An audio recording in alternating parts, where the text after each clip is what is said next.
का नाम पूरे विश्व में रोशन करने जा रही है। इस तरीके से 5G हमने देखा और 6G की भी हम बात कर रहे हैं। इस पर और ज़्यादा जानकारी के लिए हमारे सहयोगी शैलेंद्र जी हमारे साथ जुड़े हुए हैं। शैलेंद्र, जानना चाहेंगे आपसे, प्रधानमंत्री जो है पहुंच चुके हैं और खासतौर से इंडिया मोबाइल कांग्रेस की अगर बात की जाए तो कोशिश यही है कि नई तकनीक जो है वो नया भारत पूरे विश्व को आज के समय में दिखा सके।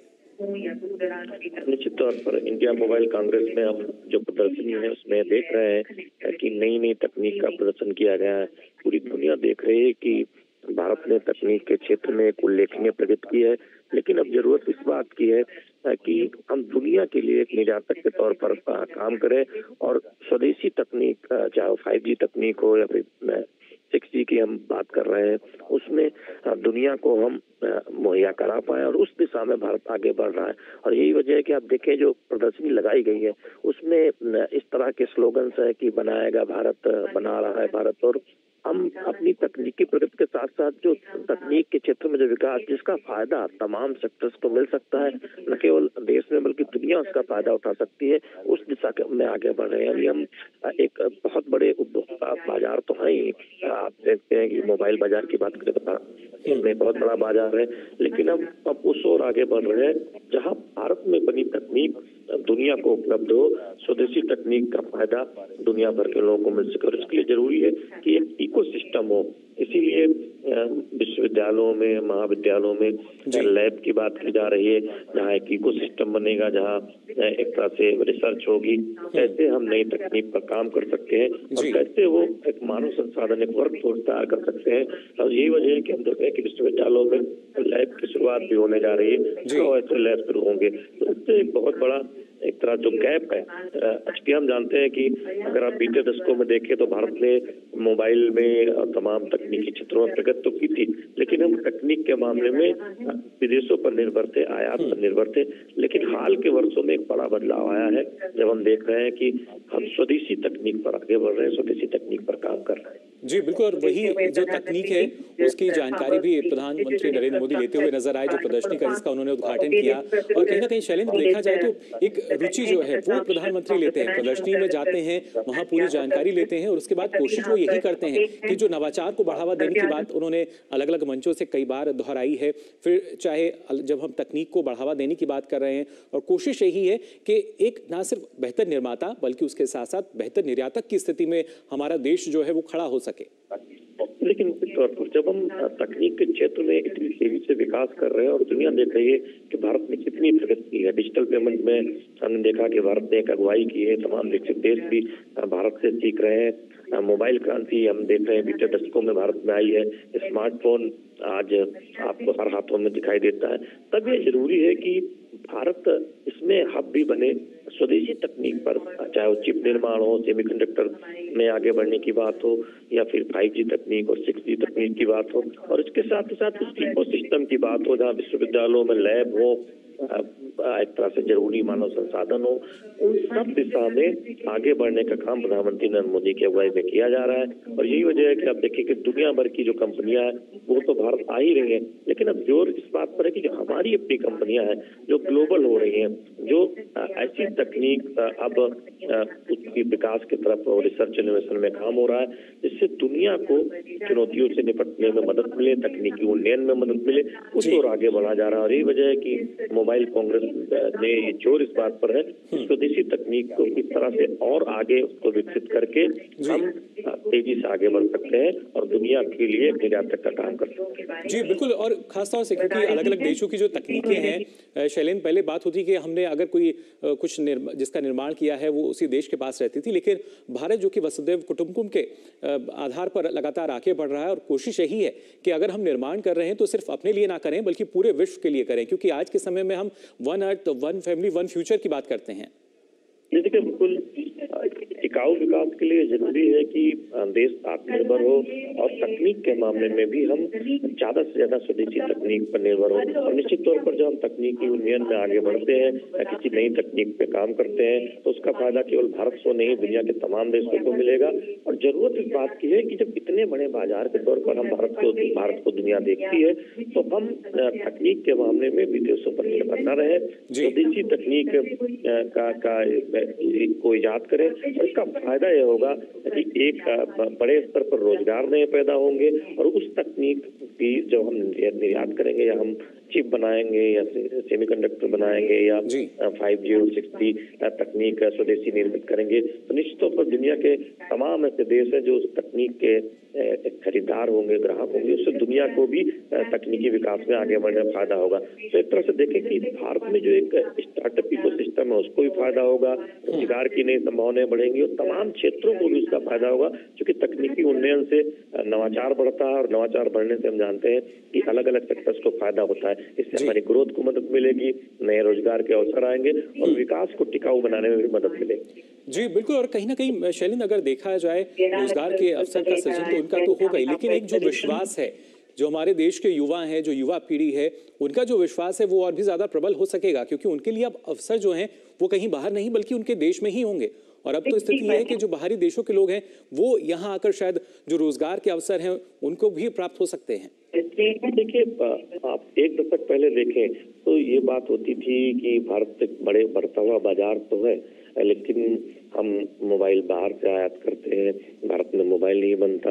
भारत में वो तमाम 4G तकनीक हो या 5G तकनीक की जब बात हो रही थी कि उस क्षेत्र में रिसर्च और इनोवेशन में क्या हो रहा है, लेकिन आज हम देख रहे हैं बीते 7-8 वर्षों में जो स्थितियां बदली है, हम स्वदेशी तकनीक पर 5G तकनीक पे आगे बढ़े हैं, 6G तकनीक पर रिसर्च कर रहे हैं और दरअसल दुनिया ये देख रही है कैसे तेजी से एक इकोसिस्टम बना है और भारत तकनीकी प्रगति की ओर आगे बढ़ा चुकी है। जरूरी है कि सिर्फ हम एक बढ़ते हुए बाजार के तौर पर हमें न देखा जाए, बल्कि हम टेक्नोलॉजी सोल्यूशन प्रोवाइड करने वाले देश के तौर पर भी उभर कर सामने आए। आज हम देख रहे हैं कि स्मार्टफोन की फैक्ट्रियां लगी हैं, आप देखें नोएडा में या चेन्नई में स्मार्टफोन बन रहे हैं, चिप की लिए तमाम कंपनियां चिप निर्माण के लिए आगे आई हैं और उसमें रिसर्च और इनोवेशन में भी, क्योंकि वो बहुत जरूरी है कि तकनीक में आपको सफलता नई तकनीक में तभी मिल सकती है जब एक इकोसिस्टम हो, जब सरकार का सपोर्ट हो। हम उस और काम होता हुआ देख रहे हैं प्रधानमंत्री नरेंद्र मोदी की अगुवाई में, और यही वजह है कि दुनिया देख रही है कि बीते वर्षों में किस तरह से भारत ने स्वदेशी तकनीक में काम किया है और उसका फायदा हम अलग अलग सेक्टर को मिलता हुआ देख रहे हैं। और यही वजह है कि आज की जो प्रदर्शनी देख रहे हैं ये दिखाती है कि किस तरह से भारत तकनीक में एक बड़ी ग्लोबल शक्ति के तौर पर उभर रहा है। जी शैलेंद्र, और जो इकोसिस्टम है वो हम मान सकते हैं करीब अब 27 से 29 अक्टूबर के बीच जो इसका आयोजन हो रहा है इंडियन मोबाइल कांग्रेस का, उसकी झलक हमें यहाँ देखने को मिलेगी। फिलहाल हम तस्वीरें भी अपने दर्शकों को दिखा रहे हैं। प्रधानमंत्री नरेंद्र मोदी जब यहाँ पहुंचे थे, प्रदर्शनी का उन्होंने उद्घाटन किया, अवलोकन किया और उसके बाद वहाँ जानकारी लेते हुए जो भारत के अलग अलग प्रमुख नेटवर्क प्रदाता हैं, मोबाइल नेटवर्क प्रदाता, उनसे उन्होंने मुलाकात की। साथ ही जो नई तकनीक आ रही है उसके बारे में जानकारी लेते हुए नजर आ रहे हैं प्रधानमंत्री नरेंद्र मोदी, और अब से कुछ देर बाद संबोधित भी करेंगे। लेकिन अपने आप में शैलेंद्र काफी महत्वपूर्ण के जो इकोसिस्टम था पहले शायद उसकी कमी रहती थी, फिर चाहे एक हम सेमीकंडक्टर की बात कहें या जो और दूसरे इलेक्ट्रॉनिक उपकरण हैं उनके मैन्युफैक्चरिंग की बात कही जाए, लेकिन अब वो पूरा इकोसिस्टम जो है अब एक ऐसा प्लेटफॉर्म जो है वो तैयार करके दिया जा रहा है जिससे तमाम अवसर जो हैं वो अब जल्दी से हमारे पास हो सकें। निश्चित तौर पर देखिए, किसी तकनीक के विकास के लिए एक तरह से देखें तो एक बड़े प्रयास की जरूरत होती है, एक रिसर्च के लिए इकोसिस्टम की जरूरत होती है, समर्थन की जरूरत होती है, कंपनियों के एक निवेश की जरूरत होती है और सरकार के सपोर्ट की भी जरूरत होती है। तब हम देखते हैं कि कुछ वर्षों में किसी नई तकनीक पर काम होता है और उसका फायदा देश और दुनिया को मिलता है। तो निश्चित तौर पर बीते 8 वर्षों में आप देखें डिजिटल इंफ्रास्ट्रक्चर में जिस तरह से डिजिटल इंडिया पर काम हुआ, उसके नतीजे हमने देखे कि डिजिटल ट्रांजैक्शन में आज भारत दुनिया का नंबर 1 देश है। इसके साथ ही साथ हमने देखा कि नई तकनीक को विकसित करने में जिस तरह से नीतियों पर काम हुआ, स्टार्टअप इकोसिस्टम बनाया गया और अब हम देख रहे हैं कि महाविद्यालयों में, विश्वविद्यालयों में जिस तरह से लैब बनाने की बात हो रही है, 100 लैब ऐसे बनेंगे, उसका फायदा ये होगा कि विश्वविद्यालय स्तर पर हम रिसर्च और इनोवेशन पर काम करेंगे, जो छात्र हैं वो काम करेंगे, उससे एक इकोसिस्टम बनेगा और बड़े स्तर पर हम देखेंगे कि नई तकनीक पर काम होगा और उसका फायदा उद्योग जगत को मिलेगा। तो निश्चित तौर पर एक इकोसिस्टम बनाने में हमने देखा है कि प्रधानमंत्री नरेंद्र मोदी की अगुवाई में देश भर में काफी काम हुआ और उसके नतीजे दिखाई भी देते हैं। जब आज हम सिर्फ उपभोक्ता नहीं है, आज भारत सिर्फ एक बाजार नहीं है, भारत सोल्यूशन प्रोवाइडर है, भारत तकनीक के क्षेत्र में अग्रणी है, भारत दुनिया को दिखा रहा है कि नई तकनीक पर कैसे काम किया जा सकता है जनता की भलाई के लिए, बाजार को विकसित करने के लिए, नए रोजगार पैदा करने के लिए, विकास की रफ्तार को तेज करने के लिए। जी बिल्कुल। और खासतौर से शैलेंद्र, जब हम टेक्नोलॉजी को देख रहे हैं, ना सिर्फ 5G में हमने देखा किस तरीके से लगातार बड़ी तीव्रता के साथ ये जो नेटवर्क की ही जब हम बात खास तौर से करते हैं तो कोशिश ये की गई कि जितना जल्दी हो सके इसका नेटवर्क जो है और उसका विस्तार हम कर सकें। और जिन शैक्षणिक संस्थानों की आप बात कर रहे थे, जो लैब्स हैं उनको भी जो 100 लैब्स हैं उनका जिक्र आपने किया, और उसी के तहत अब देखा जाए तो कोशिश ये है कि ना सिर्फ 5G बल्कि जो 6G है उस तक भी हम जल्द ही पहुँच सकें। निश्चित तौर पर देखिए, आप याद कीजिए कि जब 4G तकनीक आई थी तब भारत एक तरह से देखें स्वदेशी तकनीक के मामले में कहाँ खड़ा था, और आज जब 5G तकनीक आई है भारत अग्रणी देशों में शामिल हुआ है, 6G तकनीक पर काम करने वाला अग्रणी देश है।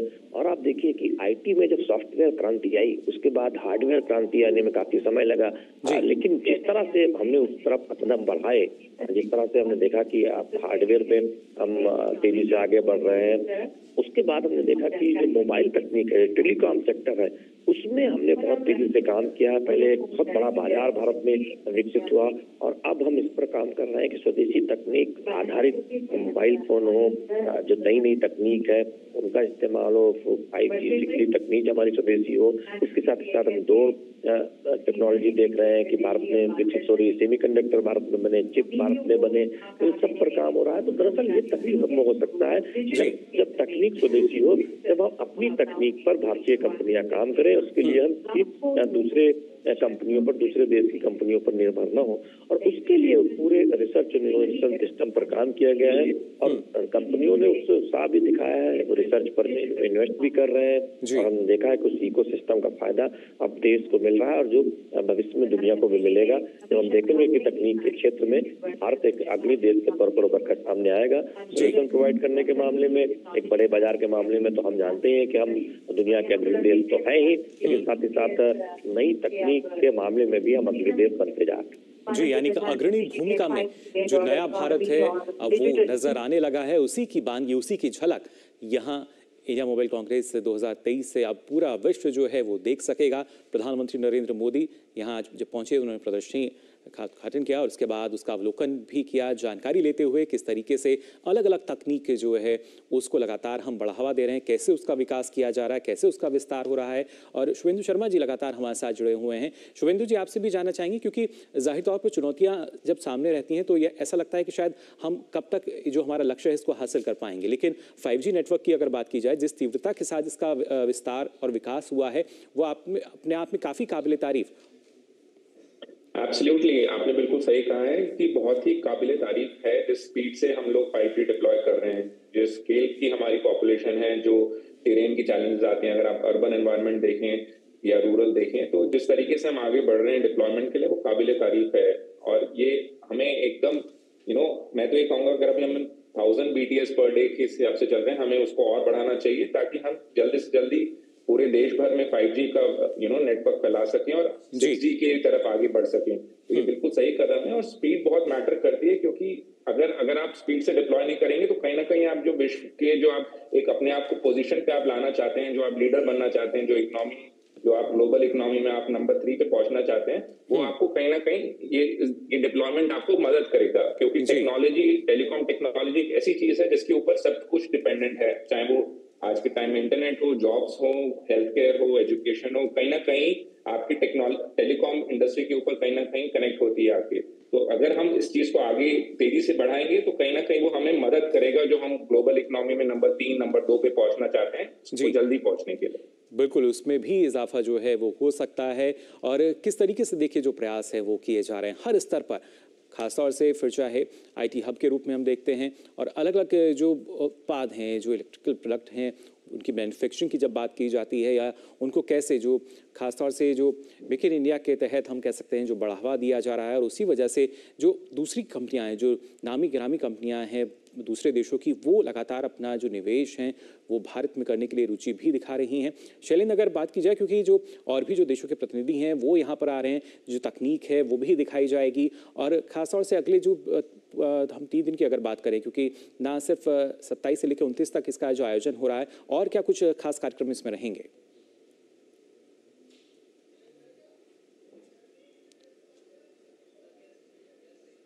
तो यहाँ पे हम लगातार आपको तस्वीरें दिखा रहे हैं किस तरीके से प्रधानमंत्री यहाँ पहुंचे और उन्होंने प्रदर्शनी की जानकारी ली, अवलोकन किया और लगातार जानकारी लेते हुए कि किस तरीके की तकनीक है और किस तरीके से लगातार ये जो तकनीक है वो हम पूरे विश्व को भी दे सकते हैं। शुभेंदु जी, आपसे हम जानना चाहेंगे क्योंकि अब जो पूरा ये हमारा कार्यक्रम है इंडिया मोबाइल कांग्रेस, और किस तरह के जो इसमें इवेंट हैं वो रखे गए हैं।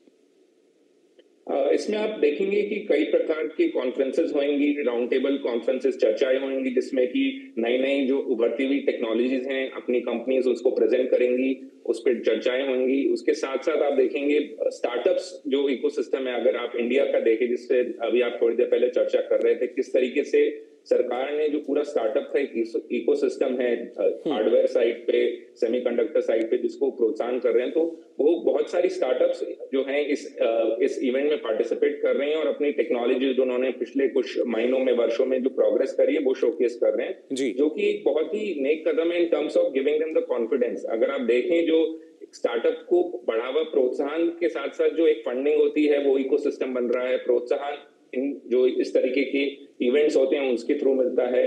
जब आप नेटवर्किंग करते हैं, जब आप अपना टेक्नोलॉजी पे जो आप काम करते हैं तो आप नेटवर्क करते हैं दूसरी कंपनीज के साथ, वो कहीं ना कहीं आपको एज अ इकोसिस्टम ग्रो होता है, पूरे पूरे एक प्लेटफॉर्म बनता है जिससे कि आप कनेक्ट करके और आगे और इनोवेटिव सोच पाते हैं और आगे बढ़ पाते हैं। तो ये जो इवेंट है 3 दिन का जो हो रहा है, आई थिंक ये बहुत ही पॉजिटिव है और 7वें चरण में है इस साल अपने ये। और जिस तरीके से पिछले 7 सालों में हमने टेलीकॉम क्षेत्र में प्रोग्रेस करी है, हम एक अगर आज से आप 10, 12, 13 साल पहले की देखें तो हमारी जो कॉस्ट थी 1 GB के इंटरनेट की और आज के टाइम में देखें तो बहुत फर्क आया है, और कहीं ना कहीं वो टेक्नोलॉजी एडवांसमेंट की वजह से वो कॉस्ट इफेक्टिव चीजें हुई हैं जी। तो और कॉस्ट के साथ साथ जो उसकी स्पीड की भी खास तौर से बात की जाए, जिसमें लगातार हम देख पा रहे हैं कि जो बदलाव है वो किया जा रहा है, उसको और बेहतर बनाया जा रहा है। और खासतौर से शुभेंदु जी, क्योंकि हम मान सकते हैं चरणबद्ध तरीके से जो समावेश है वो नजर आता है, क्योंकि ना सिर्फ स्टार्टअप्स की बात की जाए, एंटरप्रेन्योर्स की हम बात करें तो पहले कोशिश ये की गई कि इनमें किस तरीके से मजबूती जो है वो हम ला सकते हैं, और फिर एक अलग अलग पायदान पर, नए पायदान पर ले जाने की अब कोशिश जो है वो नजर आती है। जी हाँ, बिल्कुल। अगर आप ओवरऑल देखेंगे, मैं सिंस हम टेलीकॉम और सेमीकंडक्टर और एआई की बात कर रहे हैं, तो अगर मैं उन्हीं के क्षेत्र में बात करूं तो अब आप देखेंगे कि किस तरीके से जो स्पेस एक्सप्लोरेशन है, अगर आप उसकी बात करें तो किस तरीके से सरकार ने उसकी पॉलिसी में चेंज लाए हैं और प्राइवेट कंपनी स्पेशली स्टार्टअप्स को मौका दिया जा रहा है कि वो स्पेस एक्सप्लोरेशन में काम करें। तो जो एक फ्यूचर विजन है जो इस सरकार का, वो बहुत ही सराहनीय कदम उठाए हैं सरकार ने कि वो यंग पॉपुलेशन है, यंग माइंड्स हैं, जो यंग टेक, जो कि एक यंग टेक्नोलॉजी का क्या होता था, उसने आईआईटी से पढ़ाई करी अपने और वो सीधा बाहर निकल जाता था। तो वो कहीं ना कहीं एक पॉलिसी मेकिंग की कमी थी कि जो ब्राइट माइंड था वो निकल जाता था देश से बाहर, और वो जो आईपी जो होता है, जो एक टेक्नोलॉजी जो बन के जो देश में रह सकती है, जो उसको आप आगे यूज कर सकते हैं, बेच सकते हैं, उसको पे आप आगे और काम कर सकते हो, कहीं ना कहीं नहीं बन पाती थी। लेकिन जो फिलहाल कुछ सालों में जो पॉलिसी चेंजेस हुई हैं उसकी वजह से अब लोग भारत को अपना प्रथम एक कार्य भूमि की तरह देखते हैं, जहां पर वो अपनी कर्म भूमि की तरह उसको लेते हैं। जो ब्राइट माइंड है, जो हमारे देश के फ्यूचर है, और वो यहीं रह के खाली जॉब नहीं करना चाहता बल्कि जॉब पैदा करना चाहता है। तो ये पूरा इकोसिस्टम बन रहा है, बहुत ही पॉजिटिव है। यंग माइंड्स रह के काम कर रहे हैं, उन्हें फंडिंग की अपॉर्चुनिटीज मिल रही हैं, उनको टेक्नोलॉजी में काम करने का प्रोत्साहन मिल रहा है, उनको एक फ्रीडम दी जा रही है कि आप जाइए आगे के विजन पे आप काम करिए, आप you do something which is wild and which is futuristic, which is really promising for just not for the India but the whole world. तो आई थिंक ये बहुत ही सही चीजें चल रही हैं, और अगर ऐसे ही आने वाले वर्षों में चलता रहा तो मुझे पूरा विश्वास है हमारा देश technology as far as hardware is concerned, as far as semiconductor is concerned, as far as AI is concerned, हम बहुत ही जल्द इन क्षेत्रों में भी वैसे ही लीड करेंगे जैसे हम आईटी सर्विसेज में पिछले दशकों से लीड करते आ रहे हैं। जी शुभेंदु जी, क्योंकि ना सिर्फ आईटी सेक्टर की हम बात करें, टेलीकॉम सेक्टर की बात की जाए, ये इस तरह के सेक्टर उभर कर अब सामने आए हैं जो कि एक तरीके से मजबूती दे रहे हैं भारतीय अर्थव्यवस्था को भी। और यहाँ पर जो सरकार की नीतियाँ हैं वो काफ़ी महत्वपूर्ण हो जाती हैं कि वो किस तरह की रही हैं। उन्हीं की बदौलत हम मान सकते हैं कि जो लगातार एक बड़ा बदलाव है वो हमें नज़र आ रहा है। आपसे पहले शुभेंदु जी, एआई की जब हम बात करते तो शायद इतना विश्वास किसी को नहीं होता था, लेकिन अब हम कोशिश यही कर रहे हैं कि हर रोज़ एक नए पायदान की तरफ अग्रसर हो रहे हैं। बिल्कुल।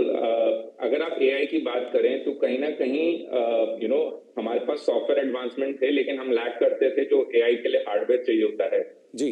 अगर आप उस हार्डवेयर को कंट्रोल नहीं कर सकते, जो जो जैसे हम कहते हैं जो चिप की सप्लाई चेन को अगर आप कंट्रोल नहीं कर सकते, तो कहीं ना कहीं आप खाली एक एआई का सॉफ्टवेयर बना के विश्व गुरु नहीं बन सकते। तो ये चीज आई थिंक सरकार ने बहुत अच्छे से समझी है और उसी के तहत वो लोग पीएलआई स्कीम्स, जो डिपार्टमेंट ऑफ टेलीकॉम मैन्युफैक्चरिंग के क्षेत्र में पीएलआई स्कीम्स लेके आए हैं, जिसके तहत जो कंपनियां हैं, चाहे वो स्टार्टअप हो या मल्टीनेशनल कंपनीज हो, उनको प्रोत्साहन दे रही हैं पीएलआई के थ्रू कि वो यहाँ आए, यहाँ मैन्युफैक्चरिंग करें। यहाँ पर खाली जो रिसर्च और डिजाइन का काम हुआ करता था या टेस्टिंग वैलिडेशन का काम हुआ था, उसके अलावा साथ साथ मैन्युफैक्चरिंग भी भारत में हो।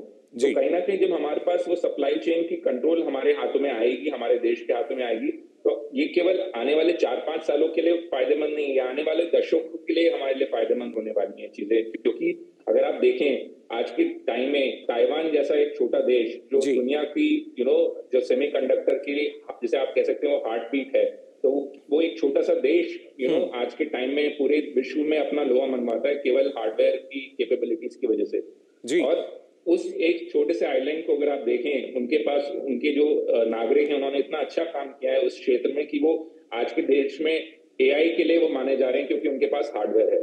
तो अगर हम आने वाले 5 साल 10 साल का विजन लेके चलें और अगर हम उस विजन के तहत ईमानदारी से काम करें, तो कहीं ना कहीं मेरे को कोई डाउट नहीं है कि हम एआई के क्षेत्र में, हार्डवेयर के क्षेत्र में किसी से दूसरे नंबर पे रह पाएंगे। हम जरूर नंबर 1 पहुंचेंगे और इसी स्पीड से और इसी लगन के साथ हमें आगे बढ़ना है।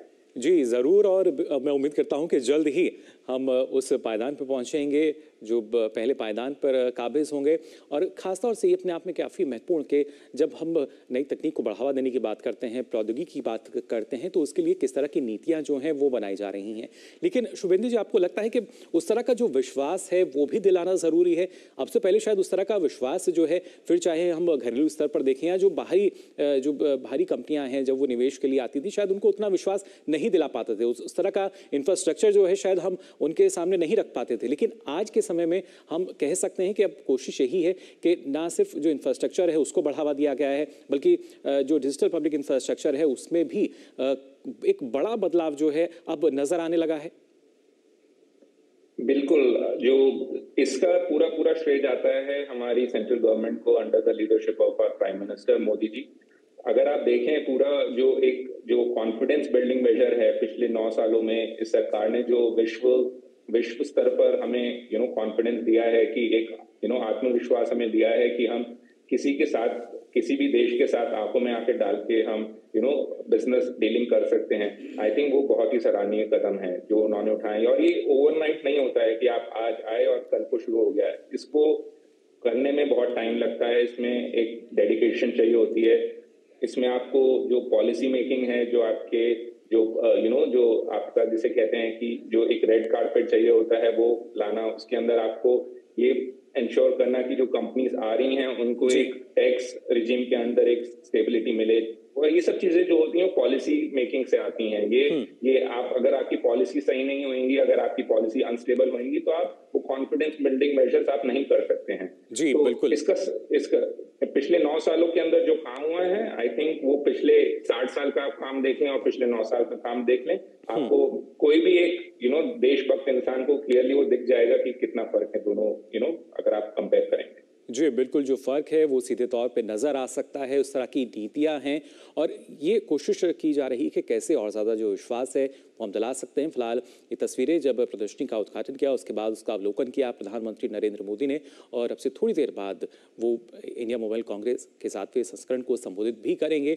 लेकिन उससे पहले सारी जानकारी लेते हुए किस तरीके से अलग अलग तकनीक जो है उसका विकास किया जा रहा है, इस तकनीक का किस तरह का जो इस्तेमाल है, जो उपयोग है वो किया जा सकता है, क्योंकि लगातार प्रधानमंत्री नरेंद्र मोदी अलग अलग मंच से जो नवाचार है, इनोवेशन है, उसका जिक्र भी करते रहे हैं। और अभी उसकी मानगी जो है वो अब हमें नज़र आने लगी है। खासतौर से युवाओं की बात की जाए, अलग अलग स्टार्टअप्स जो हैं तकनीकी रूप से वो अब हम देख सकते हैं। हर एक क्षेत्र में जो स्टार्टअप्स हैं वो अब बनते हुए नज़र आए हैं। शुभेंदु जी, खासतौर से अगर देखा जाए जो तकनीकी विकास हुआ है, लेकिन जब हम इनोवेशन की बात करते हैं, नवाचार की बात करते हैं, तो एक आवश्यकता थी कि शायद एक पुश यहाँ भी चाहिए था, और वही अब पुश मिला है, बढ़ावा मिला है, प्रोत्साहन मिला है, तभी लगातार इनोवेशन के क्षेत्र में हम मान सकते हैं कि आगे बढ़ रहे हैं। बिल्कुल, अगर आप इनोवेशन की बात करें तो जो इनोवेशन आता है वो ग्राउंड लेवल, ग्राउंड जीरो से आता है, जिसे हम कहते हैं। जो यंग माइंड्स होते हैं, उनकी जो एक नई सोच होती है, जिनके दिमाग में बंधन नहीं होता है कि हम ऐसा करेंगे तो क्या होगा, वैसा करेंगे तो क्या होगा, और वो होता है आपके जो ग्राउंड लेवल, जो कॉलेज है, जब आपका माइंड, एक यंग स्टूडेंट का माइंड फ्रेश होता है, वो एक नई सोच के साथ सोच पाता है। तो जो वो ओवरऑल जो प्रोत्साहन दिया गया है, जो ओवरऑल इकोसिस्टम और प्लेटफॉर्म क्रिएट किया गया है कि हर कॉलेज के अंदर जो अटल लैब्स चल रही हैं, जो इनोवेशन लैब्स का निर्माण किया गया है, वो ग्राउंड लेवल पे काम हुआ है। अगर आप जाके अगर उसका एक सर्वे कराएंगे तो आपको पता चलेगा कि किस तरीके से एक ग्राउंड लेवल पे जो चेंजेस आए हैं, जो एक थॉट प्रोसेस में एक चेंज आया है स्टूडेंट के। पहले आज से अगर आप 10-15 साल पहले की अगर आप देखेंगे, लोगों से बात करेंगे जो पास आउट हुए थे 2000-2003 में, उनके दिमाग में ये होता था कि हम कैसे कॉलेज पास करें और हमारे को कैंपस प्लेसमेंट में जॉब मिल जाए और हमारी लाइफ सेट हो जाएगी। एक वो सोच हुआ करती थी कि हमारी लाइफ सेट हो जाएगी। अगर आप आज के टाइम में, पिछले 5 सालों में, 10 सालों में जो चेंज हमने देखा है कॉलेज लेवल पे, आज के टाइम में आज का युवा जो है, जो इंजीनियरिंग की पढ़ाई कर रहा है, उसके दिमाग में ये नहीं है कि मुझे किस तरीके से मैं अपना सेमेस्टर में एग्जाम पास करूंगा और किस तरीके से मुझे प्लेसमेंट मिल जाएगी और मेरी लाइफ एक बहुत बेहतर हो जाएगी। वो एक गलत चीज नहीं है, बट जो एक चेंज आया है, जो एक जो ह्यूमन माइंड के अंदर जो एक इग्नाइट हुआ है, जिसमें एक नया जोश और जुनून, एक नई ऊर्जा हम कह सकते हैं शुभेंदु जी, कि हमें कुछ अलग करना है, हमें कुछ नया करना है, और जैसा प्रधानमंत्री कहते हैं कि यही समय है, सही समय है। बिल्कुल, तो वो जो एक स्पार्क जो होता है, वो प्रधानमंत्री ने यंग माइंड को एक कॉन्फिडेंस दिया है कि आप किसी से कम नहीं है, आप भी बड़ा सोच सकते हैं, आप भी बड़ी चीजें कर सकते हैं, और वही हमें आज की डेट में देखने को मिल रहा है। जो इनोवेशन, जो जितने हम पेटेंट्स आज के डेट में फाइल कर रहे हैं, 5G का स्पेस हो, AI का स्पेस हो, इंडिया का जो पेटेंट को पुश किया गया है, जो उसमें पॉलिसी चेंजेस आए हैं कि अगर आप एक स्टार्टअप हैं, आप पेटेंट अप्लाई करते हैं तो आपकी उसकी पूरी फीस माफ होगी, जो उसके आपको ईयरली फाइल करना होता है वो उसकी फीस माफ होगी। तो ये कहीं ना कहीं एक कॉन्फिडेंस देता है यंग माइंड के अंदर कि हाँ, मैं भी कर सकता हूँ, और मैं भी चीजें क्रिएट कर सकता हूँ, मैं भी जो नई टेक्नोलॉजी है उनमें काम कर सकता हूँ, उनमें और एडवांसमेंट ला सकता हूँ। तो ये ओवरऑल इकोसिस्टम को जो उन्होंने एक पूरा प्रोत्साहन दिया है, कॉन्फिडेंस दिया है, काबिल तारीफ है। जी, और खासतौर से शुभेंदु जी, क्योंकि जब हम बात करते हैं कि जब IT हब की बात की जा रही है, या तकनीकी रूप से किस तरीके से हम लगातार आगे बढ़ रहे हैं, या जैसा आपने कहा कि ये तमाम वो क्षेत्र हैं जिनके जरिए हम अभी जो 5वें स्थान पर है हमारे देश की अर्थव्यवस्था, वो 3रे स्थान पर पहुंच सकती है। लेकिन ऐसे में जब एक आम आदमी की बात कही जाती है, एक आम नागरिक को हम देखें, तो कहीं ना कहीं सामाजिक उत्थान जो है वो भी इससे जुड़ा हुआ है, क्योंकि अलग तरीके से जो देखने का नजरिया है, या जो भारत के प्रति अभी तक हम देखते थे दूसरे देशों का नजरिया, लगातार उसमें भी एक बदलाव हम देख पा रहे हैं। बिल्कुल, ये टेलीकॉम एक ऐसा क्षेत्र है जिसमें जो कि लास्ट माइल तक जॉब क्रिएट करता है, जो अपॉर्चुनिटी देता है। अगर आप मैं सिंपल सा उदाहरण शेयर करना चाहूंगा। अगर आप एक टेलीकॉम टावर किसी छोटे गांव में लगाना जाना चाहते हैं, तो वो किस तरीके से जो जॉब क्रिएट करता है। पहले आपको वहां की लोकल लेबर चाहिए जो कि वो टावर इंस्टॉल कर सके, वहीं की लोकल लेबर, फिर आप जो मैन पावर है वो आप हायर करेंगे उसको मेंटेन करने के लिए। जो जॉब लेवल क्रिएशन होता है, लास्ट माइल जिसे हम कहेंगे, कि जो बिल्कुल जो लास्ट माइल है, वहां पर टेलीकॉम इंफ्रास्ट्रक्चर जो क्रिएट होता है, तो एक तो टेलीकॉम से डायरेक्ट रिलेटेड जॉब्स वहां पर आती हैं। सेकेंड लेवल ऑफ इफेक्ट आता है कि जब वहां पर कनेक्टिविटी आ गई है, जब वहां पर आपने एक छोटे से गांव, छोटे से कस्बे को आपने इंटरनेट से जोड़ दिया है, तो किस तरीके से second level of jobs create करता है। अब आप देखेंगे घर घर में आजकल सोशल मीडिया के इन्फ्लुएंसर्स खड़े हो गए हैं, कितना वो लोग अपना ऑनलाइन कंटेंट क्रिएट करके जो अपना घर चला रहे हैं आज के टाइम में, वो बहुत बड़ा नंबर है, वो कहीं ना कहीं second level of job create होते हैं। जी शुभेंदु जी, क्या Education ये उस विजन को हम मान सकते हैं जिसमें प्रधानमंत्री कहते हैं कि देश के अंतिम छोर तक, अंतिम व्यक्ति तक कोशिश यही है कि जो योजना है या सुविधाएं हैं उसका लाभ पहुंचे? बिल्कुल बिल्कुल, ये उसी की दिशा में मैं जा रहा था। आपने बिल्कुल सही इस चीज को लेके आए कि जो पायदान में आखिरी पर्सन जो खड़ा है लाइन में, उस तक बेनिफिट पहुंचे, चाहे वो सरकार की नीतियां हो, चाहे वो डिजिटल सर्विसेज के तहत उसको प्रोवाइड करने जा रही वाली धनजन जो बैंकिंग योजना है वो हो, जी जो टेलीमेडिसिन जो चल रही है वो हो, उसकी बेनिफिट मिल सके, चाहे वो आपको एजुकेशन सेक्टर से रिलेटेड हो, उनके बच्चे पढ़ाई कर पाए, ऑनलाइन आके नई नई चीजें यूट्यूब पर सीख पाए। तो कहीं ना कहीं ये पूरा उसी के तहत एक इकोसिस्टम जो क्रिएट हुआ है, ये हमें आने वाले दशकों तक हमें फायदा देने वाला है। जी, और खास तौर से यहाँ पे शुभेंदु जी हम तस्वीरें भी दिखा रहे हैं अपने दर्शकों को। प्रधानमंत्री नरेंद्र मोदी ने जो यहाँ उद्घाटन किया था इस प्रदर्शनी का, जिसमें उन्होंने अवलोकन किया, जानकारी भी ली नई नई तकनीक के बारे में। लेकिन जब आज के समय में जिस तरीके से हमने देखा जो 5G क्षेत्र का जो विस्तार जिस तरीके से हुआ है, जो नेटवर्क लगातार फैला है, और यहाँ भी जो लैब की बात थी हम कर रहे थे, लेकिन जब 6G की हम बात करते हैं तो हम मान सकते हैं कि आज के समय से काफ़ी आगे की जो तकनीक है उस पर अब काम किया जा रहा है, जिससे जो पूरा विश्व है वो विश्व गुरु को ना सिर्फ सराहा सके बल्कि मान सके कि वाकई अब जो नई तकनीक है वो भारत में इजाद हो रही है। देखिए सर, सिंपल सी बात है, अगर आपको विश्व गुरु बनना है, जो कि हम बनने वाले हैं बहुत जल्द, तो आपको ऐसे कदम उठाने पड़ेंगे जिसपे दुनिया आपकी तरफ आपसे मांग सके कि ये टेक्नोलॉजी, क्योंकि हम टेक्नोलॉजी की बात कर रहे हैं इसलिए मैं टेक्नोलॉजी के ऊपर ही बात चर्चा करूंगा।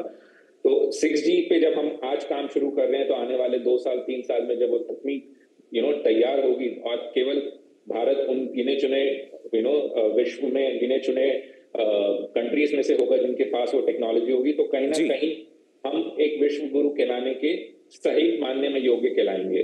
क्योंकि एक पॉलिसी लेवल एक होता है और एक, जैसे आप कहते हैं कि हार्ड चीज जब होगी हमारे पास, तब हम जो दुनिया को देंगे तब हम विश्व गुरु कहलाएंगे। जैसे हमने देखा था वैक्सीन के मामले में, जब कोविड काल के अंदर जब हमने वैक्सीन का जो हमने निर्माण जिस स्केल पे किया था, तो हम कहीं ना कहीं विश्व गुरु कहलाए थे। तो आप हर टेक्नोलॉजी क्षेत्र में हो, चाहे इंफ्रास्ट्रक्चर क्षेत्र में हो, चाहे आप फाइनेंशियल क्षेत्र में हो, यूपीआई ने जो किया है हमारे लिए फाइनेंशियल क्षेत्र में, तो जब सब चीजें मिलके सारे सेक्टर आएंगे तभी हम विश्व गुरु कहलाएंगे। जी, यानी जो आधार है उसको मजबूती प्रदान की जा रही है हर एक क्षेत्र की। अगर खास तौर से बात की जाए, आईटी क्षेत्र की बात करें, टेलीकॉम क्षेत्र की बात करें कि किस तरीके से यहाँ पे और ज़्यादा मजबूती जो है वो आ सकती है। और इस आयोजन की अगर खास तौर से बात की जाए, 27 से 29 अक्टूबर तक इसका आयोजन किया जा रहा है, जिसमें ना सिर्फ भविष्य की जो तकनीक है उसकी झलक देखने को मिलेगी, बल्कि कैसे भारत आने वाले समय में विश्व गुरु का जो स्थान है उस वहाँ पर नजर आएगा।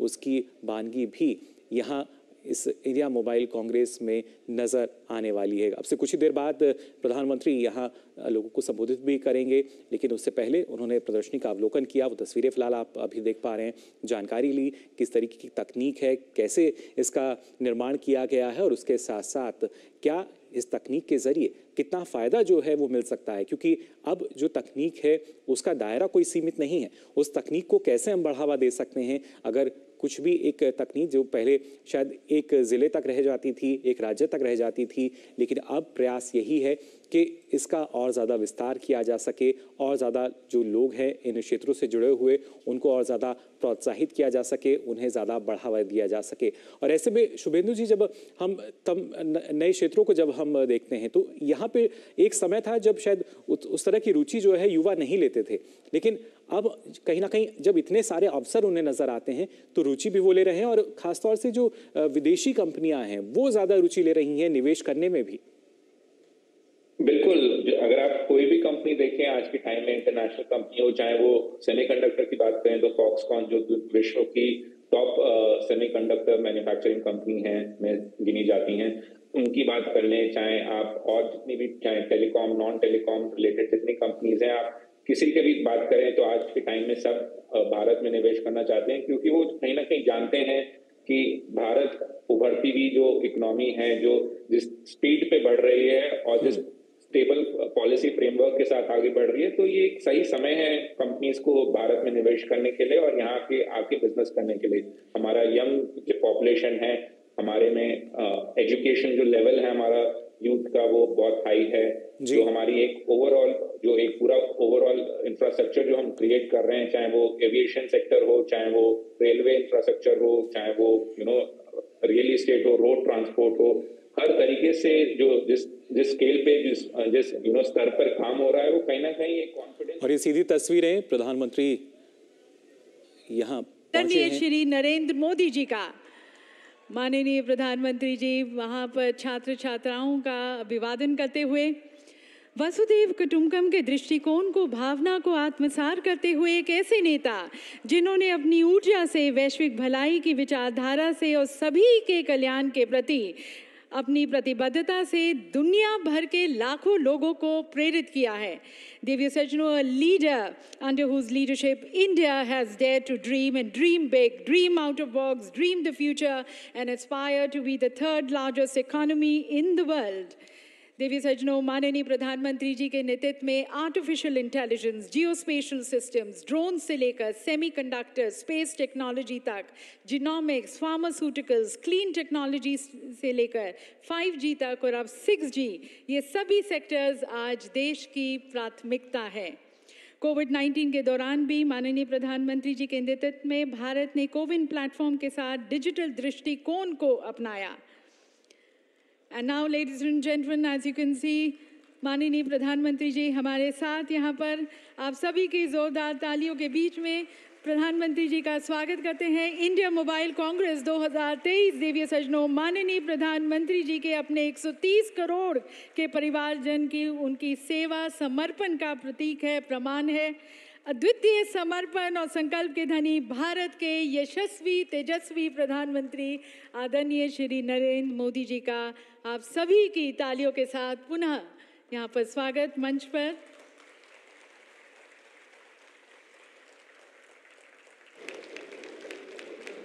And thank you very much, Honorable Prime Minister Sir, for leading IMC 2023. आप सभी से निवेदन अपने स्थान पर बैठ जाएं। And ladies and gentlemen, we stand here today not just as witnesses, but in fact as active participants in this extraordinary era of technology and innovation. We have gathered here under a theme that resonates across borders, a theme that embodies the very potential of technologies and innovations to shape a future that benefits all of humanity. तो इस असीमित संभावनाओं की दुनिया में IMC 2023 में आप सभी का स्वागत करने के लिए मैं निवेदन करती हूँ मेज़बान मंत्रालय के हमारे माननीय मंत्री जी को, आदरणीय श्री अश्विनी वैष्णव जी को। Ladies and gentlemen, the Honorable Minister of Communications, Railways, Electronics and Information Technology. परम आदरणीय प्रधानमंत्री श्री नरेंद्र मोदी जी, माननीय मंत्री श्री देवू सिंह चौहान जी, इंडस्ट्री कैप्टन्स, विश्व भर के करीब 50 देशों से आए गणमान्य अतिथि, स्कूल और कॉलेजेस में उपस्थित विद्यार्थी मित्र, मीडिया के सभी साथी, IMC 2023 में आप सबका बहुत बहुत स्वागत है। प्रधानमंत्री श्री मोदी जी का विजन है कि टेक्नोलॉजी डेमोक्रेटाइज हो, पीपल सेंट्रिक हो, टेक्नोलॉजी देश के आर्थिक एवं सामाजिक विकास का माध्यम बने। इसी विजन से प्रधानमंत्री जी ने टेलीकॉम सेक्टर को पूरी तरह से ट्रांसफॉर्म किया है। आज से 10 साल पहले अगर टेलीकॉम का नाम आता था तो एक अजीब सी भावना थी, 2G स्कैम की बात होती थी, लीगल बैटल्स चल रहे थे, इन्वेस्टमेंट कोई करना नहीं चाहता था। आज लेकिन टेलीकॉम सेक्टर की तस्वीर बिल्कुल बदल गई है। ये प्रधानमंत्री जी की 9 वर्षों की तपस्या का फल है। प्रधानमंत्री जी ने टेलीकॉम सेक्टर पर क्लियर फोकस रखा क्योंकि टेलीकॉम डिजिटल इंडिया का गेटवे है। पिछले 10 वर्षों में भारत की टेलीकॉम इंडस्ट्री स्कैम और लिटिगेशन से बाहर आकर आज एक सनराइज इंडस्ट्री बन गई है। आज भारत को दुनिया में 5G के फास्टेस्ट रोल आउट के लिए पहचाना जा रहा है। आज भारत में डिजाइन और मैन्युफैक्चर हुए टेलीकॉम इक्विपमेंट 70 से अधिक देशों में एक्सपोर्ट हो रहे हैं। आज दुनिया के बड़े देशों में सबसे सस्ती डेटा सर्विसेज भारत में उपलब्ध है। आज देश में लगभग 114 करोड़ मोबाइल सब्सक्राइबर्स हैं। 10 वर्ष पहले भारत में इस्तेमाल हो रहे 98% मोबाइल फ़ोन इंपोर्ट होते थे। आज 98% भारत में मेक इन इंडिया भारत में बने। पिछले साल 90,000 करोड़ रुपए से ज़्यादा के मोबाइल फ़ोन एक्सपोर्ट हुए। 10 वर्ष पहले टेक्नोलॉजी स्टैंडर्ड्स में भारत की कोई पहचान, कोई आवाज़ नहीं होती थी। आज ITU का एरिया ऑफिस और इनोवेशन सेंटर माननीय प्रधानमंत्री श्री नरेंद्र मोदी जी ने भारत में स्थापित किया है। आज 5G का जमाना है, आगे का जमाना 6G का होगा। प्रधानमंत्री जी ने आगे की सोचकर 6G का विजन डॉक्यूमेंट कुछ ही महीनों पहले लॉन्च किया था और बहुत ही खुशी की बात है ITU ने प्रधानमंत्री जी के 6G विजन को एक्सेप्ट किया है और स्टैंडर्ड्स में इंट्रोड्यूस करने के लिए अडॉप्ट किया है। 10 साल पहले टावर लगाने की परमिशन, टावर ज़रूरी होता है टेलीकॉम के लिए, टावर लगाने की परमिशन में करीब 230 दिन एवरेज लगते थे। आज मात्र 7 दिन लगते हैं और इसमें से भी करीब 85% परमिशंस इंस्टेंटेनियस हो जाते हैं। एंटर का बटन दबाओ। ये प्रधानमंत्री जी ने ट्रांसफॉर्मेशन किया है टेलीकॉम सेक्टर में। आज भारत टेलीकॉम टेक्नोलॉजी के डेवलपर, एक्सपोर्टर और लीडर की तरह उभर रहा है। आप याद कीजिए, पिछला जब वर्ल्ड कप था 2011 में, जब वर्ल्ड कप के मैच चलते थे तो टीवी के शोरूम्स के बाहर लोगों की भीड़ रहती थी। ऐसा नहीं होता। पिछले रविवार भारत और न्यूजीलैंड का जब मैच था, मोबाइल पर 4 करोड़ से ज़्यादा लोगों ने रियल टाइम में लाइव मैच देखा। और याद करो चंद्रयान 3 की लैंडिंग, उसकी लाइव स्ट्रीमिंग यूट्यूब पर 80 लाख लोगों ने लाइव देखा चंद्रयान 3 को। ये संभव हुआ है प्रधानमंत्री जी के विजन के कारण। ये ट्रांसफॉर्मेशन हुआ है प्रधानमंत्री जी की तपस्या के कारण। आज हमारे बीच कई ऐसे स्टार्टअप और फाउंडर्स के CEOs बैठे हैं जो कि पहले यूरोप और अमेरिका में नौकरी करते थे, आज नौकरी देने वाले बने और स्टार्टअप्स के प्राउड फाउंडर्स बने। ये गौरव की बात है। इसी भारत मंडपम में अगले वर्ष ITU की world telecommunication standardisation assembly, world telecommunication standardisation assembly Bharat में होगी और टेलीकॉम का भविष्य किस दिशा में जाए वो इसी भारत मंडपम में डिसाइड होगा। आज प्रधानमंत्री जी के इंस्पिरेशन से 6G का टेराहर्ट्ज टेस्ट बेड और ऑप्टिकल कम्युनिकेशन के लिए advanced optical communication test bed बनेगा, जिससे कि भारत 6G में लीड ले सके। प्रधानमंत्री जी ने भारत 6G विजन लॉन्च करने के टाइम में कहा था, हम सबको मार्गदर्शन दिया था कि 2G, 4G, 5G और अब 6G में भारत को लीड लेनी है। उसी दिशा में ये स्टेप्स हैं। प्रधानमंत्री जी ने भारत को हमेशा टेक्नोलॉजी को हमेशा डेमोक्रेटाइज करने का विजन दिया, मार्गदर्शन दिया। आज उसी के अनुरूप 100 5G लैब्स माननीय प्रधानमंत्री जी इनॉग्रेट करेंगे। 100 यूनिवर्सिटी में छात्र, MSME, प्रोफेसर्स कई तरह के 5G को उपयोग करके हेल्थ में, एग्रीकल्चर में, मैन्युफैक्चरिंग में, कई सेक्टर्स में इनोवेशन कर सकेंगे, नए प्रोडक्ट्स बनाएंगे और उससे नए स्टार्टअप्स निकलेंगे। हर एक लैब में कम से कम 10 प्रोफेसर्स, 50 स्टूडेंट्स और 10 MSME को मिनिमम जोड़ा जाएगा। कई जगह जहां बड़ी लैब्स बनेंगी वहां पे इससे भी ज़्यादा जुड़ेंगे। आज हमारा सौभाग्य है कि माननीय प्रधानमंत्री जी इन लैब्स का उद्घाटन करेंगे कुछ ही समय में और करीब करीब हर एक लैब में हजारों की संख्या में छात्र आज जुड़े हुए हैं। आज पूरा विश्व भारत को आशा से देख रहा है और भारत में डेवलप हो रही टेक्नोलॉजी को अपना रहा है। प्रधानमंत्री श्री नरेंद्र मोदी जी के नेतृत्व और आत्मनिर्भर भारत की संकल्प शक्ति से आगामी वर्षों में इसी तेजी से भारत टेलीकॉम टेक्नोलॉजी लीडर बन के उभरेगा। धन्यवाद। बहुत बहुत धन्यवाद माननीय मंत्री जी आपके स्वागत संबोधन के लिए। और देवी सज्जनों, अब हम उद्योग जगत के कुछ प्रभावशाली और अति परिवर्तनशील लीडर्स के दृष्टिकोण को आमंत्रित करते हैं और इस कड़ी में मैं सबसे पहले आमंत्रित करती हूँ आदरणीय श्री आकाश M. अंबानी जी को, chairman Reliance Jio.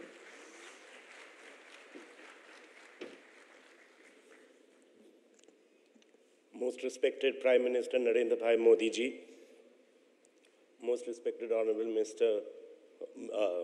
Vaishnav ji, most respected Minister Chauhan ji, and Secretary Shri Mittal ji, my renowned seniors from the industry, distinguished delegates from around the world, ladies and gentlemen, namaste and good morning.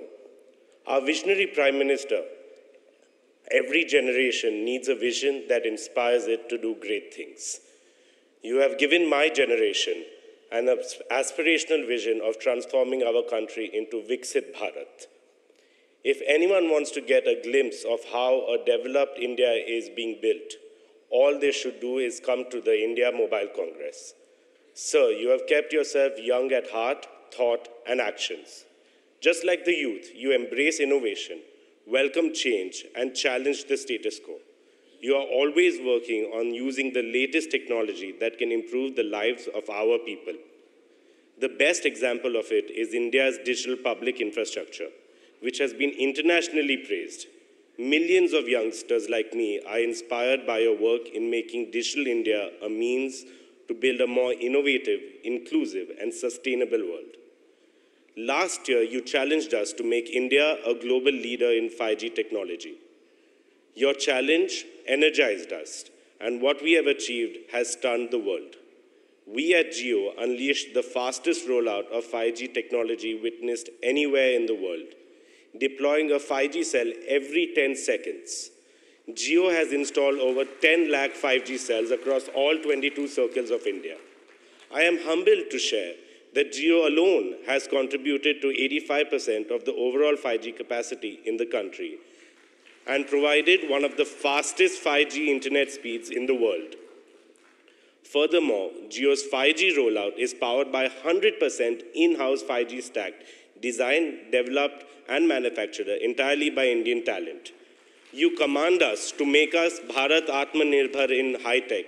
Jio has delivered on your command. We have fortified our 5G infrastructure with services like Jio Fiber and Jio Air Fiber, our fixed wireless broadband offerings. Now Jio can provide 5G access to over 200 million unconnected homes and premises, making India the broadband capital of the world. India today ranks amongst the top 3 5G-enabled nations with over 125 million 5G users.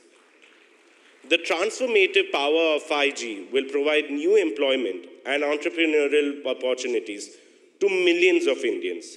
To put it in our Prime Minister's words, it will help both job seekers and job creators. We recently launched Jio Bharat, a revolutionary smartphone, 4G smartphone, costing just 999 rupees, lower than most 2G phones. With such bold initiatives, Jio is set to end the digital exclusion in India once and for all. Dear friends, our Honorable Prime Minister has unified the country in many ways. Through the GST, he created one nation, one tax, one market. He has led the digital connectivity revolution that has connected 1.4 billion Indians through his motto of Sabka Saath, Sabka Vikas. He made development reach everyone, irrespective of region, religion, or caste. He has built the tallest statue in the world, the Statue of Unity, which is dedicated to the great Sardar Patel, who united India. Shri Narendra Modi ji, your efforts to bring India and Indians together motivate all of us at India Mobile Congress. We promise you, through the power of technology, we will build a digital statue of unity. This too will be the tallest in aspiration and achievement. Through the power of technology and connectivity, we will unite and inspire 1.4 billion Indians with the single dream of making our beloved motherland, Bharat, the most prosperous, the most technologically advanced, the most inclusive, and the most harmonious nation in the world. On behalf of all the young digital entrepreneurs, young digital innovators, young digital startups at the IMC, I assure you that we shall work tirelessly to realize India's dream during India's Amrit Kal. Thank you. Jai Hind. बहुत बहुत धन्यवाद भारत निर्माण की तरफ रिलायंस जियो की vision और mission को हमारे साथ साझा करने का। और अब मैं निवेदन करती हूँ श्री सुनील भारती मित्तल जी को, चेयरमैन भारती एंटरप्राइजेस, उनके उद्बोधन के लिए।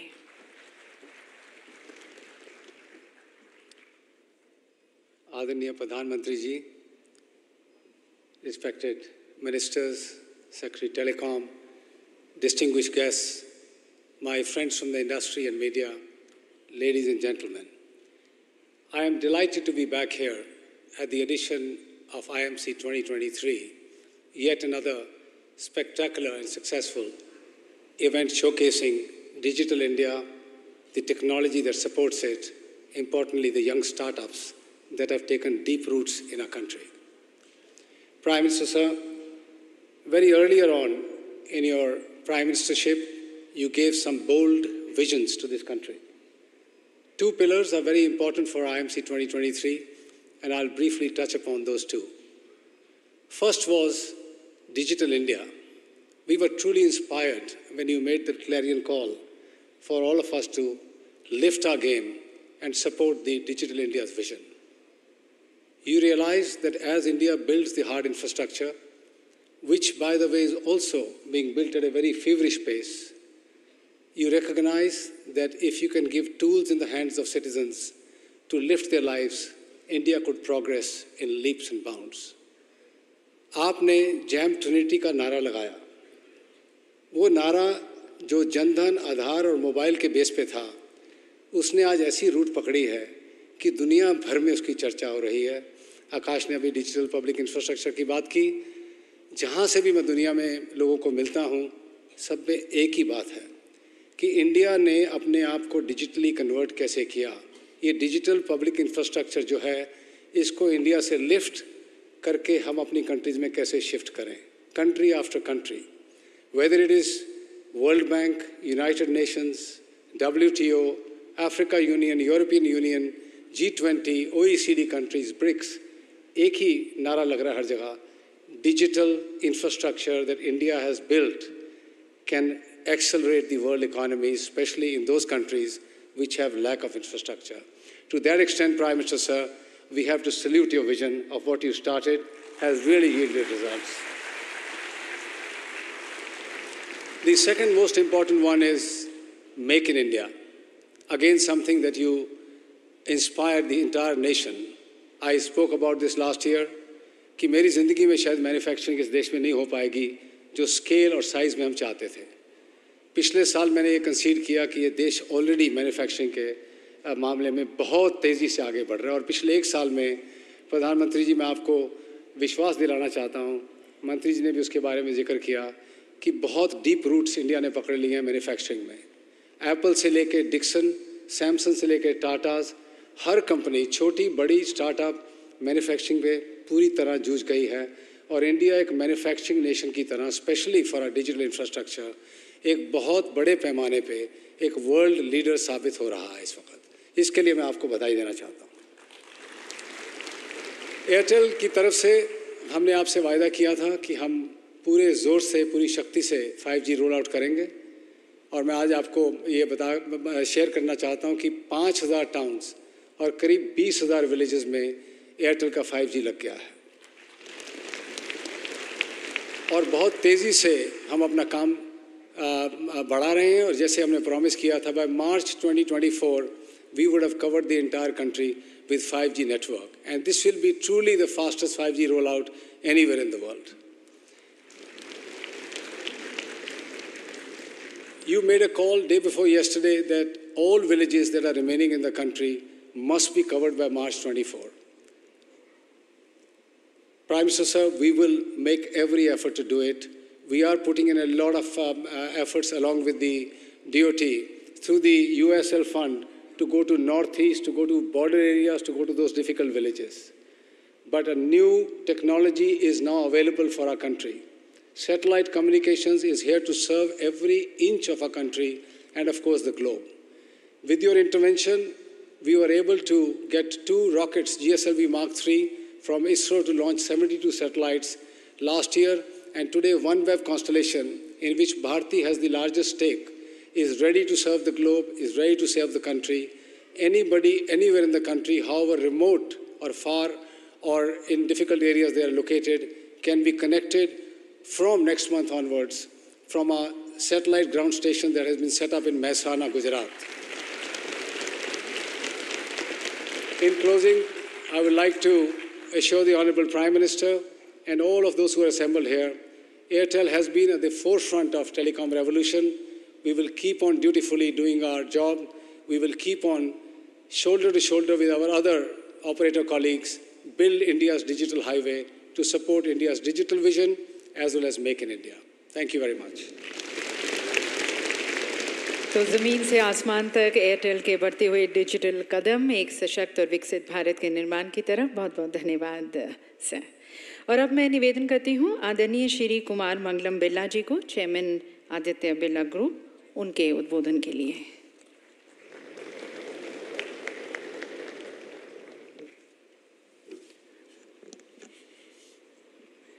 Honorable Prime Minister Shri Narendra Modi ji, Honorable Minister for Railways, Communications, Electronics and Information Technology Ashwini Vaishnav ji, Honorable Minister of State for Communications Devi Singh Chauhan ji, Secretary DOT Shri Neeraj Mittal, my colleagues on the dais, ladies and gentlemen.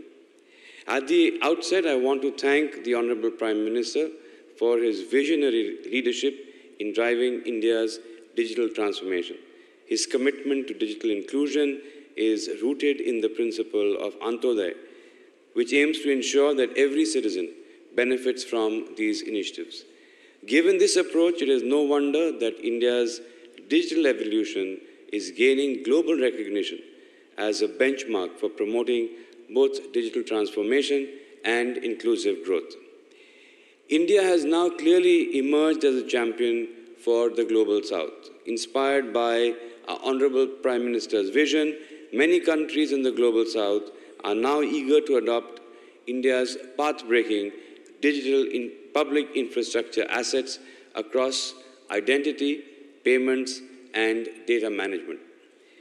Vodafone Idea is committed to being a responsible partner in achieving the vision of our Honorable Prime Minister. Over the past year, the Vodafone Idea team has worked diligently to prepare the core network for 5G deployment. The company management has focused on creating customer value to over 220 million citizens and thousands of enterprises by providing superior data and voice experience, as well as building a differentiated digital experience. Vodafone Idea has successfully developed a range of advanced use cases poised to make a tangible difference across crucial sectors such as agriculture, infrastructure, automotive, logistics, and many others. This encompasses the entire value chain of major enterprises and also of MSMEs, which we believe are engines for growth and employment that contribute significantly to India's progress. In the coming quarters, Vodafone Idea will initiate significant investments in order to roll out 5G networks and further expand 4G coverage across the country. Moreover, the company is determined to realize the government's vision of establishing a robust supply chain in critical and emerging areas, including Open RAN. This endeavor will enable innovative Indian companies to design both hardware and software for the global markets. India's digital ecosystem stands on the brink of unprecedented growth in the coming years. With over 800 million broadband users, a number that is rapidly increasing by the day, the digital economy is being driven by the telecom sector. Today, India is actively engaging in the development of standards for future technologies in areas like 6G, guided by the vision of our Honorable Prime Minister. I once again commend the Honorable Prime Minister and the government for their leadership and tremendous support. I wish all the delegates a very successful India Mobile Congress. Thank you. Vodafone के expanding digital footprints के बारे में हमें जानकारी देने का बहुत बहुत धन्यवाद sir.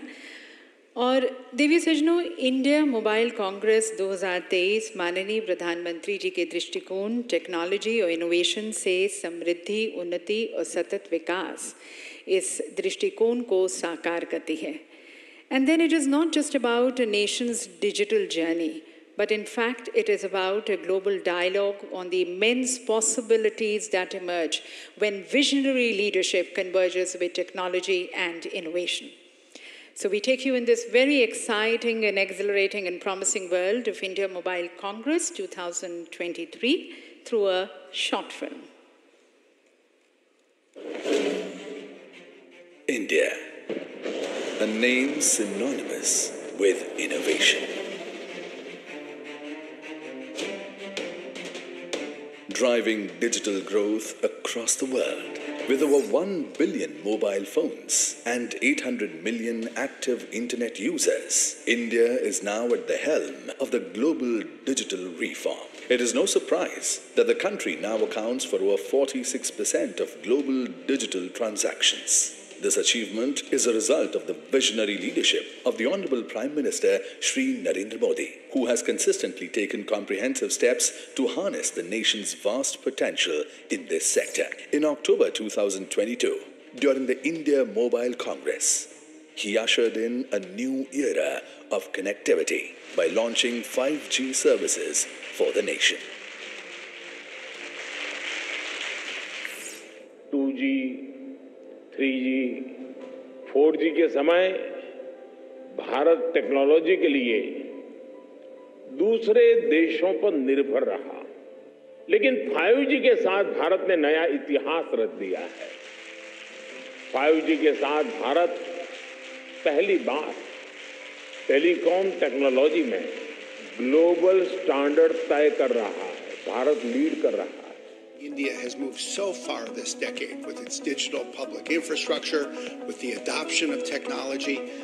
In some ways, there is no other country that has seen something quite like this. It's truly extraordinary. Incredible to see the digital transformations recently. And I mean, now you can use GPay to pay anywhere. It's incredible. In India, one of the things that's very exceptional that's happening is digital public goods that's getting built is for language translation. The follow-through on the scaling up of India's digital stack, is a model other countries are thinking about. A robust connectivity infrastructure with more than 3.74 lakh 5G towers in over 735 Indian districts has made 5G accessible to over 100 million Indians in a year. Beating nations like the US and China with the fastest 5G rollout in the world, India is well on its way to having the world's largest 5G connectivity. The impact of this digital growth has simply been unprecedented. Digital public infrastructure built on connectivity has enabled public services never thought of before, which is now being adopted globally. Digital India has directly empowered and benefited the underprivileged, youth, women, and farmers in real time. After empowering unprecedented digital innovation at home, India is now among the only 5 countries to deploy its own indigenous 5G stack and lead the way for the world. India also stands tall as one of the leaders in developing 6G technology with its Bharat 6G Alliance initiative. India has made continuous stride promoting new age skills and making investments in technological research to enable state-of-the-art labs and infrastructure in the country over the past few years. Result, all of these factors are contributing to India's rise as the 3rd largest economy in the world. India Mobile Congress 2023 will now set the stage for the globalization of these indigenous innovations. With its theme as Global Digital Innovation, the largest tech event in Asia is proudly hosting thought leaders, entrepreneurs, innovators, investors, academia, regulators, and policymakers from more than 31 countries to bring the next digital revolution worldwide. In line with the Honorable Prime Minister's vision of empowering startups in the country, IMC 2023 is also launching Aspire, an initiative to ignite the future of entrepreneurship. From India to the world, digital innovation will find a new home at the India Mobile Congress 2023. So that is where, ladies and gentlemen, where innovation knows no bounds and the future of digital transformation unfolds. और देवी सज्जनों, जैसे कि आपने सुना, माननीय प्रधानमंत्री जी ने कहा कि 5G के साथ भारत ने एक नया इतिहास रचा है और अब उसे आगे ले जाते हुए देश भर के विभिन्न इंजीनियरिंग संस्थानों में 5G सेवाओं का उपयोग करके शोध और एप्लीकेशन विकसित करने हेतु 100 5G लैब्स स्थापित किए जाएंगे। इसकी घोषणा केंद्रीय बजट 2023-24 में भी की गई थी। माननीय प्रधानमंत्री जी के दृष्टिकोण जय विज्ञान, जय अनुसंधान को साकार करते हुए ये labs smart classrooms, precision farming, intelligent transport system, स्वास्थ्य देखभाल जैसे अनुप्रयोगों को विकसित करेंगे। तो अब समय है इस संकल्प को सिद्धि तक ले जाने का और मैं निवेदन करती हूँ माननीय प्रधानमंत्री जी से कि कृपया आप रिमोट का बटन दबाकर यह 100 लैब्स सिलेक्टेड इंस्टीट्यूशंस को प्रदान करें। और स्क्रीन पर देवी सज्जनों आप देख सकते हैं ये लैब्स इंस्टीट्यूशंस हमारे साथ जुड़ते हुए जिन्हें ये लैब्स प्रदान किए जा रहे हैं। In October 2022, Prime Minister Narendra Modi inaugurated 5G services in India.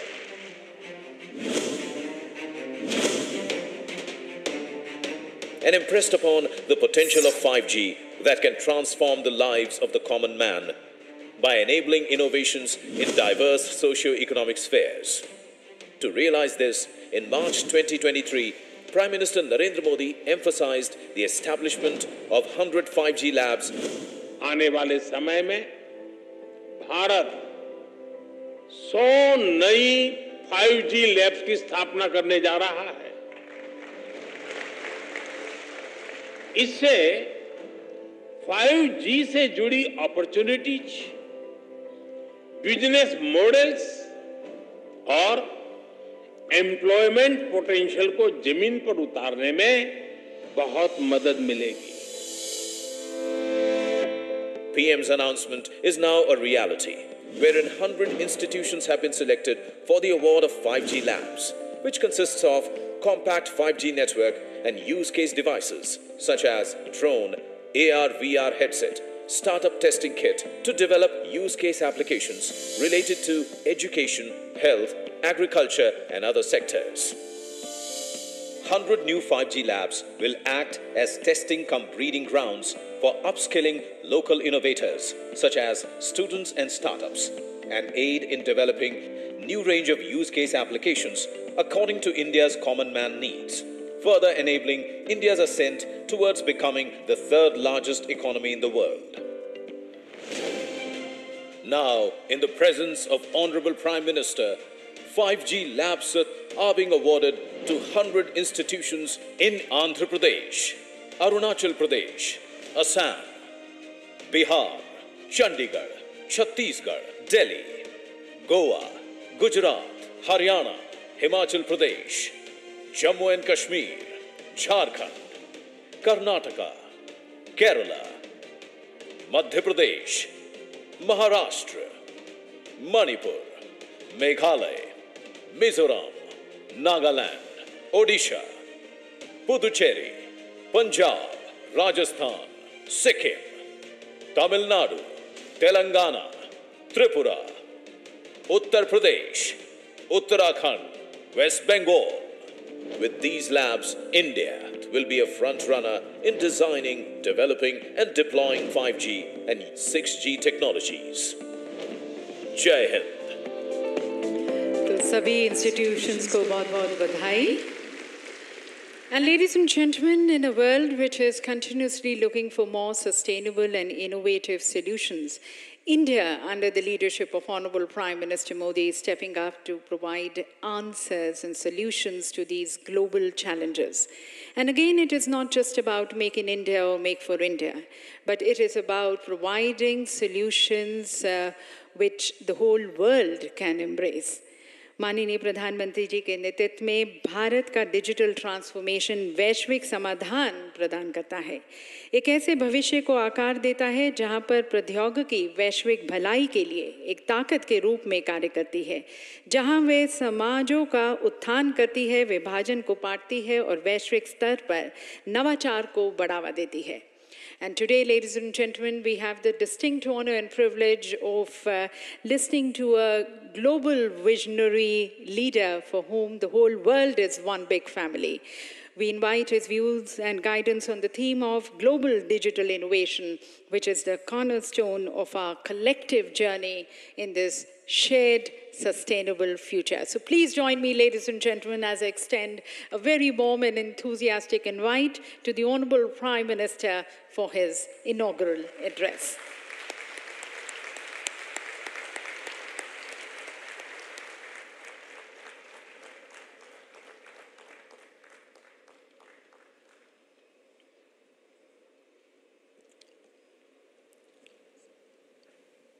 मंच पर उपस्थित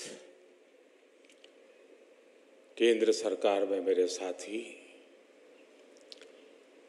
मोबाइल और टेलीकॉम इंडस्ट्री से जुड़े सभी महानुभाव, सम्मानित अतिथिगण, देवियों और सज्जनों, इंडिया मोबाइल कांग्रेस के इस 7वें एडिशन में आप सबके बीच आना अपने आप में एक सुखद अनुभव है। 21वीं सदी की तेजी से बदलती हुई दुनिया में ये आयोजन करोड़ों लोगों का भाग्य बदलने की क्षमता रखता है। एक समय था जब हम फ्यूचर की बात करते थे तो उसका अर्थ अगला दशक या 20-30 साल बाद का समय या फिर अगली शताब्दी होता था। लेकिन आज हर दिन टेक्नोलॉजी में तेजी से होते परिवर्तन के कारण हम कहते हैं the future is here and now.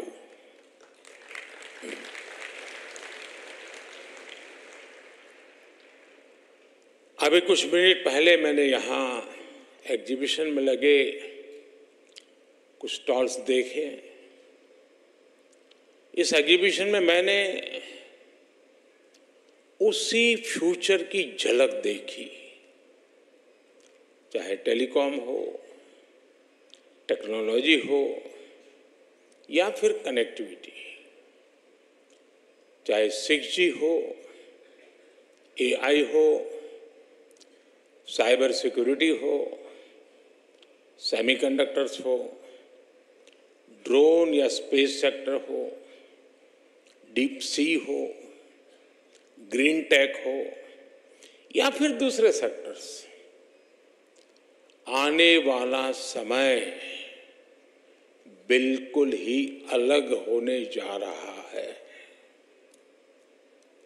और ये हम सभी के लिए खुशी की बात है कि हमारी युवा पीढ़ी देश के भविष्य का नेतृत्व कर रही है। हमारी टेक रिवॉल्यूशन को लीड कर रही है। फ्रेंड्स, आपको याद होगा पिछले वर्ष हम यहाँ 5G रोल आउट के लिए इकट्ठा हुए थे। उस ऐतिहासिक कार्यक्रम के बाद पूरी दुनिया भारत को हैरत भरी नजरों से देख रही थी। आखिर भारत में दुनिया का सबसे फास्ट 5G रोल आउट हुआ था, लेकिन हम उस सफलता के बाद भी रुके नहीं। हमने 5G को भारत के हर नागरिक तक पहुंचाने का काम शुरू किया। यानी हम रोल आउट स्टेज से रीच आउट स्टेज तक पहुंचे।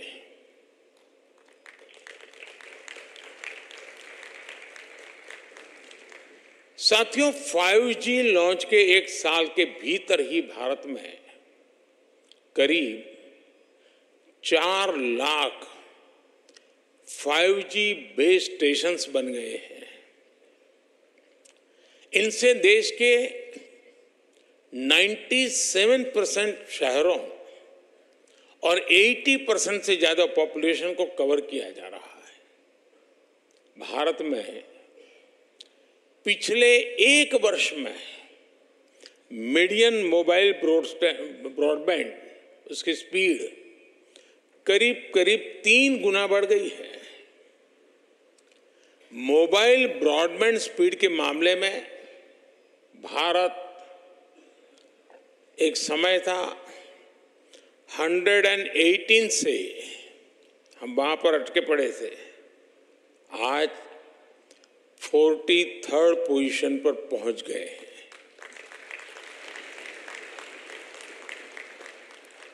हम न सिर्फ भारत में तेजी से 5G का विस्तार कर रहे हैं, बल्कि 6G के क्षेत्र में भी लीडर बनने की दिशा में बढ़ रहे हैं। हमारे यहां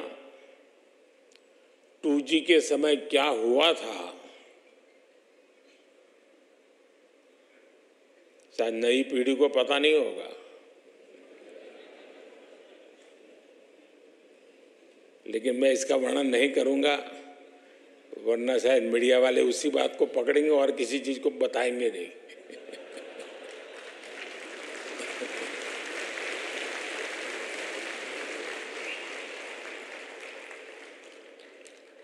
लेकिन ये जरूर कहूंगा कि हमारे कालखंड में 4G का विस्तार हुआ, लेकिन एक दाग भी नहीं लगा है।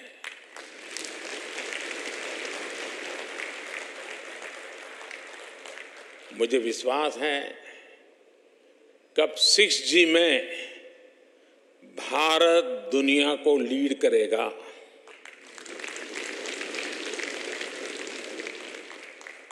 और साथियों, इंटरनेट कनेक्टिविटी और स्पीड में सुधार सिर्फ रैंकिंग और नंबर से ही नहीं होते। इंटरनेट कनेक्टिविटी और स्पीड में सुधार ईज ऑफ लिविंग को भी बढ़ा देते हैं। जब इंटरनेट स्पीड बढ़ती है तो स्टूडेंट को अपने टीचर से ऑनलाइन कनेक्ट होने में और आसानी हो जाती है। जब इंटरनेट स्पीड बढ़ती है तो अपने डॉक्टर से टेलीमेडिसिन के लिए कनेक्ट करते वक्त मरीज को सीमलेस एक्सपीरियंस होता है।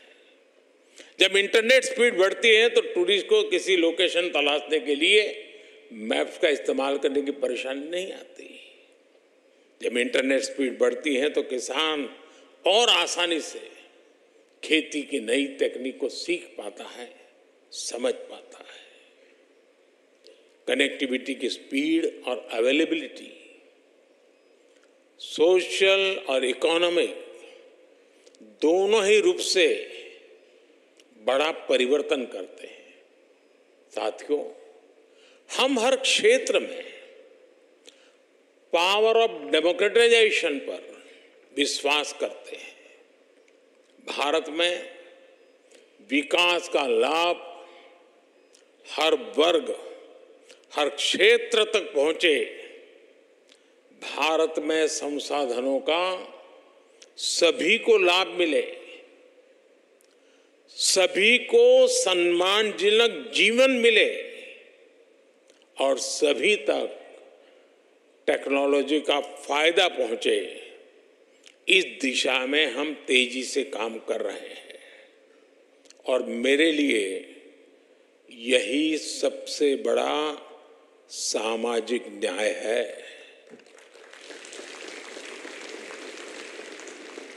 नागरिकों के लिए एक्सेस टू कैपिटल,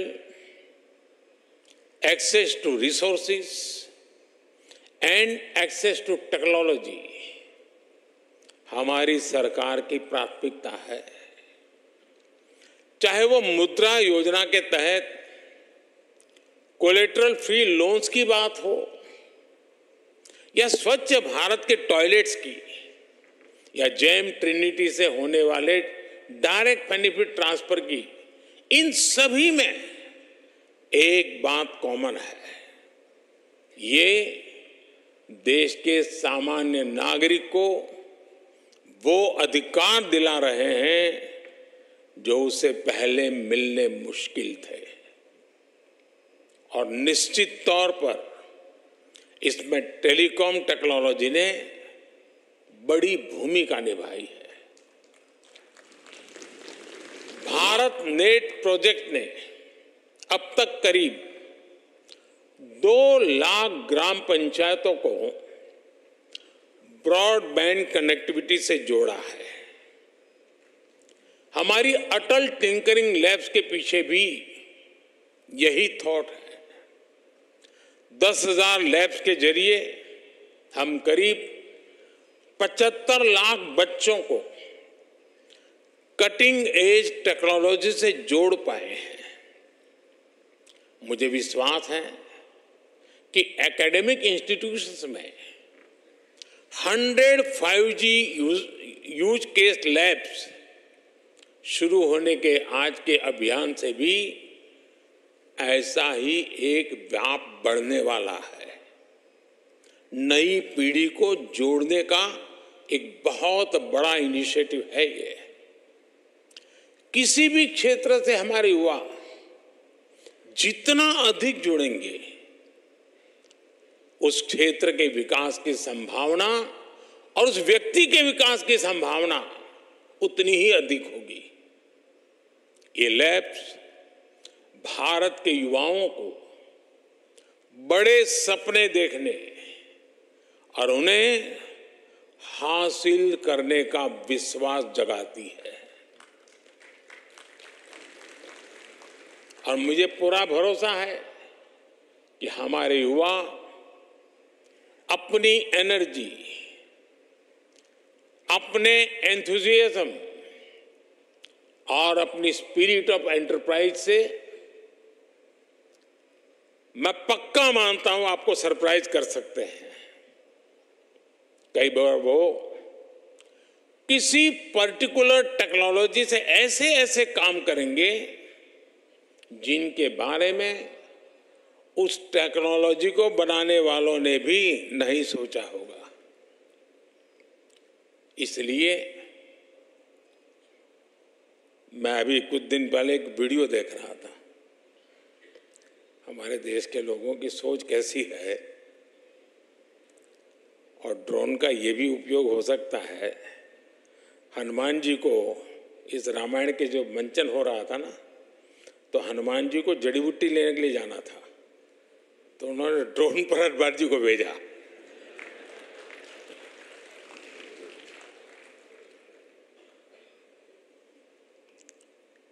इसलिए ये अभियान हमारे नौजवानों में इनोवेशन कल्चर को बढ़ावा देने की दिशा में एक स्वागत योग्य कदम है।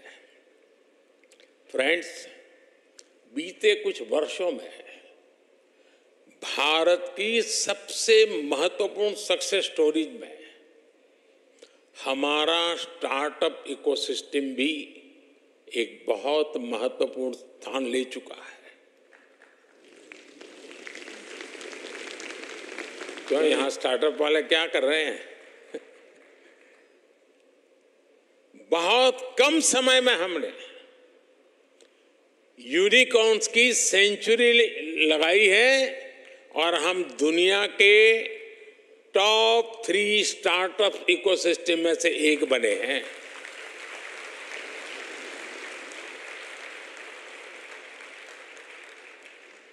दो 2014 में हमारे पास, मैं 2014 क्यों कह रहा हूं पता है ना?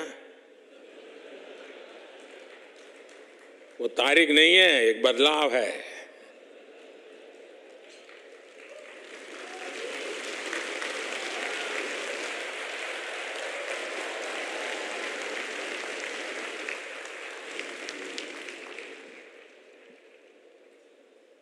2014 के पहले भारत के पास कुछ 100 स्टार्टअप थे, कुछ 100, लेकिन अब ये संख्या 1 लाख के आसपास पहुंच गई है।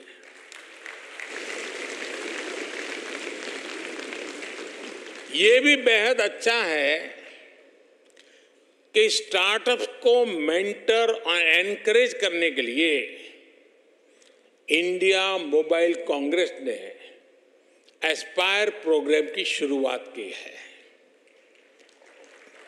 मुझे विश्वास है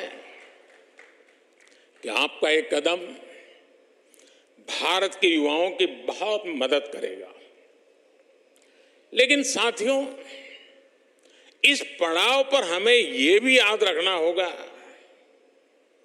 कि हम कितना दूर आए हैं और इतना दूर किन परिस्थितियों के बाद आए हैं। आप 10-12 साल पहले के मोबाइल फोन्स को याद करिए। तब आउटडेटेड फोन की स्क्रीन घड़ी घड़ी हैंग हो जाती थी। ऐसा ही होता था ना? जरा बताइए ना। चाहे आप स्क्रीन को कितना भी स्वाइप कर लें, चाहे जितने भी बटन दबा लें, असर कुछ होता ही नहीं था। बराबर है ना? और ऐसी ही स्थिति उस समय सरकार की भी थी।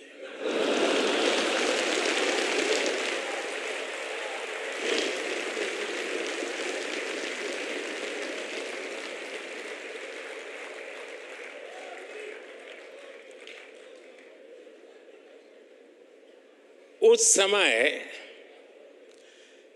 भारत की अर्थव्यवस्था का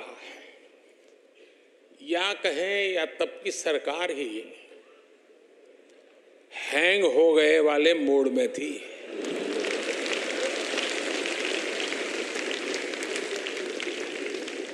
और हालत तो इतना बिगड़ चुका था, रीस्टार्ट करने से कोई फायदा नहीं था। बैटरी चार्ज करने से भी फायदा नहीं था, बैटरी बदलने से भी फायदा नहीं था। 2014 में लोगों ने ऐसे आउटडेटेड फोन को छोड़ दिया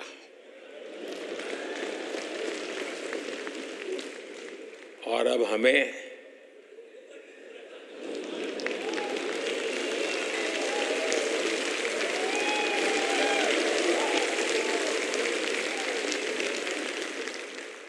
सेवा करने का अवसर दिया। इस बदलाव से क्या हुआ वो भी साफ दिखता है। उस समय हम मोबाइल फोन्स के इंपोर्टर थे, आज हम मोबाइल फोन के एक्सपोर्टर है। तब मोबाइल मैन्युफैक्चरिंग में हमारी प्रेजेंस ना के बराबर थी, लेकिन आज हम दुनिया के दूसरे सबसे बड़े मोबाइल मैन्युफैक्चरर है। तब इलेक्ट्रॉनिक मैन्युफैक्चरिंग के लिए कोई क्लियर विजन नहीं था। आज हम इलेक्ट्रॉनिक मैन्युफैक्चरिंग में करीब 2 लाख करोड़ रुपए का एक्सपोर्ट कर रहे हैं।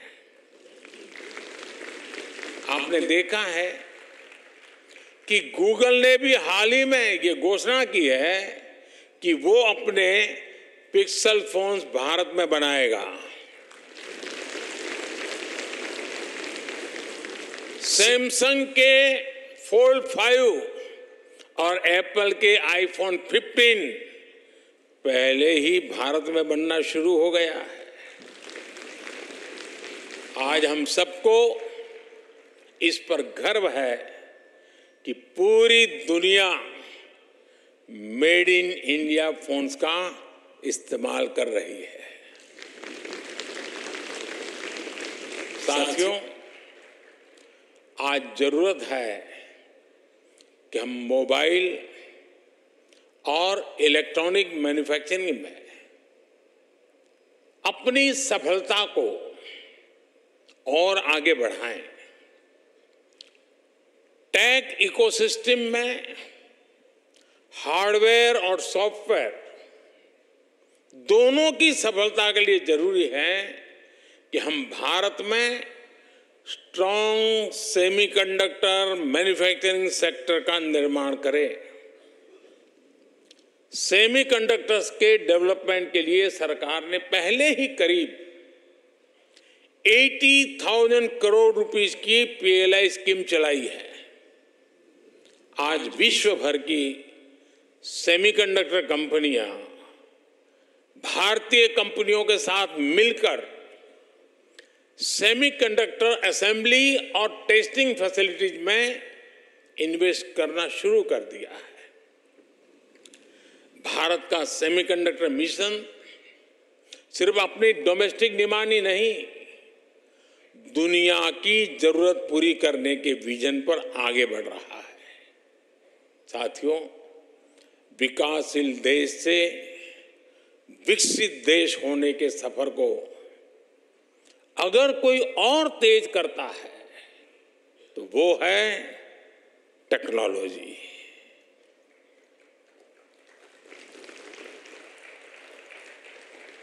हम देश के विकास के लिए जितना ज्यादा टेक्नोलॉजी का इस्तेमाल करेंगे उतना ही विकसित होने की दिशा में आगे बढ़ेंगे। डिजिटल टेक्नोलॉजी में हम ऐसा होता हुआ देख रहे हैं जहां भारत किसी भी विकसित देश से पीछे नहीं है। ऐसे ही हर सेक्टर में बदलाव लाने के लिए हम उसे टेक्नोलॉजी से जोड़ रहे हैं। हम सेक्टर्स के हिसाब से अलग अलग प्लेटफॉर्म्स बना रहे हैं। लॉजिस्टिक्स के लिए PM गति शक्ति national master plan, health care के लिए national health mission, agriculture sector के लिए एग्री स्टैक, ऐसे अनेक प्लेटफॉर्म बनाए गए हैं। साइंटिफिक रिसर्च क्वांटम मिशन और नेशनल रिसर्च फाउंडेशन में भी सरकार बड़े पैमाने पर इन्वेस्ट कर रही है। हम indigenous design and technology development को भी लगातार प्रमोट कर रहे हैं। मुझे जानकर भी खुशी हुई कि इंटरनेशनल टेलीकॉम यूनियन और इंडिया मोबाइल कांग्रेस साथ मिलकर innovation and entrepreneurship for SDGs विषय पर एक इवेंट कर रहे हैं। साथियों, इन सारे प्रयासों के बीच एक बहुत ही इंपॉर्टेंट एस्पेक्ट है जिसकी तरफ मैं आपका ध्यान ले जाना चाहता हूं। ये एस्पेक्ट है साइबर सिक्योरिटी और सिक्योरिटी ऑफ नेटवर्क इंफ्रास्ट्रक्चर का। आप सभी ये जानते हैं कि साइबर सिक्योरिटी कॉम्प्लेक्सिटी का क्या है और इसके क्या दुष्परिणाम हो सकते हैं। G20 समिट में भी इसी भारत मंडपम में साइबर सिक्योरिटी के ग्लोबल थ्रेट पर गंभीर चर्चा हुई। साइबर सिक्योरिटी के लिए पूरी मैन्युफैक्चरिंग वैल्यू चेन में आत्मनिर्भरता बहुत जरूरी है, चाहे हार्डवेयर हो, सॉफ्टवेयर हो या कनेक्टिविटी। जब हमारी वैल्यू चेन का सब कुछ हमारे नेशनल डोमेन में होगा तो हमें इसे सिक्योर रखने में भी आसानी होगी। इसलिए आज इस मोबाइल कांग्रेस में ये चर्चा भी आवश्यक है कि हम ट्रबल मेकर से दुनिया की डेमोक्रेटिक सोसाइटी को कैसे सुरक्षित बनाएं। साथियों, लंबे वक्त तक भारत ने टेक्नोलॉजी की कई बसेस मिस कर दी है। इसके बाद वो समय भी आया जब हमने ऑलरेडी डेवलप टेक्नोलॉजी में अपना टैलेंट दिखाया।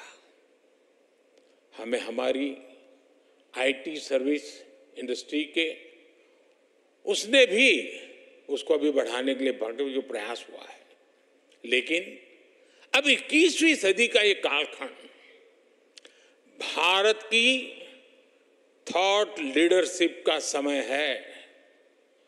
और मैं यहाँ बैठे हुए सबको और ये जो 100 लैब्स के उद्घाटन में बैठे हुए नौजवानों को कह रहा हूँ, और विश्वास कीजिए दोस्तों, जब मैं कोई बात कहता हूँ तो गारंटी से कम नहीं होती है।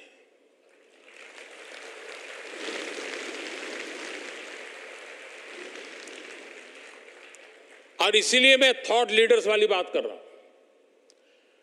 थॉट लीडर्स एक नए डायमेंशन बना सकते हैं जिसे बाद में दुनिया फॉलो करें। हम कुछ डोमेन्स में थॉट लीडर बने भी हैं, जैसे यूपीआई हमारी थॉट लीडरशिप का परिणाम है, जो आज डिजिटल पेमेंट सिस्टम में पूरी दुनिया का नेतृत्व कर रहा है। इवन कोविड के समय हमने कोविन का जो इनिशिएटिव लिया था, आज भी विश्व उसकी चर्चा करता है। ऐसा वक्त है कि हमें टेक्नोलॉजी के एक्सेलेंट एडॉप्टर और इम्प्लीमेंटेशन के साथ साथ टेक्नोलॉजी का थॉट लीडर भी बनना ही होगा। भारत के पास यंग डेमोग्राफी की ताकत है, वाइब्रेंट डेमोक्रेसी की ताकत है। मैं इंडिया मोबाइल कांग्रेस के लोगों, खासकर इसके युवा सदस्यों को आमंत्रित करता हूं कि वह इस दिशा में आए, आगे बढ़े। मैं आपके साथ हूं। आज एक ऐसे समय में जब हम विकसित भारत बनने की दिशा में आगे बढ़ रहे हैं, थॉट लीडर्स के रूप में आगे बढ़ने का ये ट्रांजिशन पूरे सेक्टर में क्रांतिकारी परिवर्तन ला सकता है। और मुझे विश्वास है, और ये मेरा विश्वास आप लोगों की क्षमता के कारण है, मेरा विश्वास आपके सामर्थ्य पर है, आपकी क्षमता पर है, आपके समर्पण पर है। और इसलिए मैं कहता हूं कि ये हम कर सकते हैं, जरूर कर सकते हैं।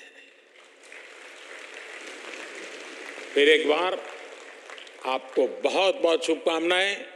और मैं देश के, दिल्ली के, अगल बगल के इलाके के नौजवानों से आग्रह करूंगा कि वो भारत मंडपम में आए और ये जो एग्जीबिशन लगा है, जिसकी टेक्नोलॉजी में रुचि है, टेक्नोलॉजी भविष्य में जीवन में कैसे नए नए क्षेत्रों को छूने वाली है, उसको समझने के लिए ये बहुत बड़ा अवसर है। मैं सबसे आग्रह करूंगा, मैं सरकार के सभी विभागों से भी आग्रह करूंगा कि उनकी जो टेक्नोलॉजी की टीम हो वो भी यहाँ आकर इन चीज़ों को देखे। फिर एक बार आप सबको बहुत बहुत शुभकामनाएं। धन्यवाद। बहुत बहुत धन्यवाद माननीय प्रधानमंत्री जी, सभी को रिचार्ज करने का, रीइग्नाइट करने का, इंस्पायर करने का कि भारत विश्व का थॉट लीडर बने।